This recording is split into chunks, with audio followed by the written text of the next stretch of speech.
Thank you, Mr. Chair.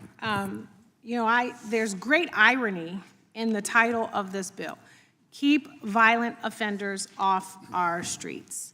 And that is, in fact, what we are talking about. I've listened to a number of my colleagues on the other side of the aisle reference Miss Renee Good, saying they don't know if she posed a threat. We don't know what she was thinking. And the fact is, we'll never know, because she's dead, because she was killed, because she was murdered. And an ICE agent did not use de-escalation tactics.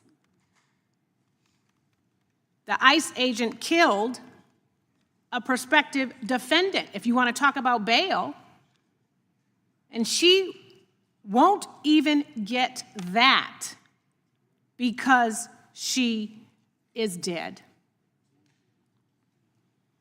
I think it is wrong to have colleagues say, let's not talk about this until you decide it's time for us to talk about it. No, you are correct. This body is not a jury, but we make determinations all the time in this committee, and we are a jurisdiction of oversight. So at the very least, we should be demanding that the committee do the job of oversight and talk about this case. Use this as an opportunity to debate how our taxpayer dollars are being used, how our government agents are being used, how they are treating our constituents.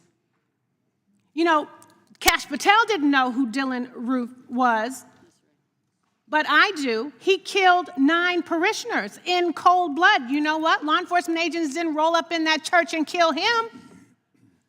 They used de-escalation tactics. So let's talk about that. You know, I have sat on these kinds of committees before when I was in the state legislature, and I was watching that video of what happened to Miss Good, and I was triggered all over again. As a black woman with a black husband, with black children, I have different kinds of conversations than many on this dais about how we have to take extra precautions. And I am a member of Congress.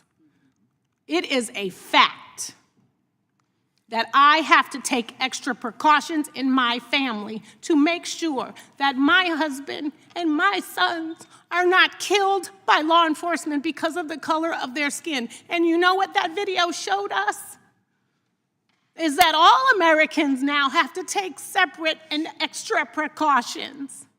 I thought the mandate for ICE was that they were gonna go after criminals that are here illegally creating crimes. That mandate from that video. Miss Good was here legally. And maybe her crime was she was afraid of being shot. And that's exactly what happened. She was not here illegally, and she was not being involved in criminal behavior. And if you all want to say or continue to say that if you obey, then you will not be shot, don't disagree with law enforcement, do what law enforcement says. January 6th happened, and there were a whole bunch of people who rolled up at the Capitol and were disobeying the Capitol Police, who are law enforcement. And they were arrested. And you know what? The President of the United States said, I'm going to pardon you. It is okay for you to disobey law enforcement. It is okay for you to attack law enforcement. And 6 of the pardoned January 6th insurrectionists are charged with committing child sex crimes ranging from sexual assault to possession of child pornography.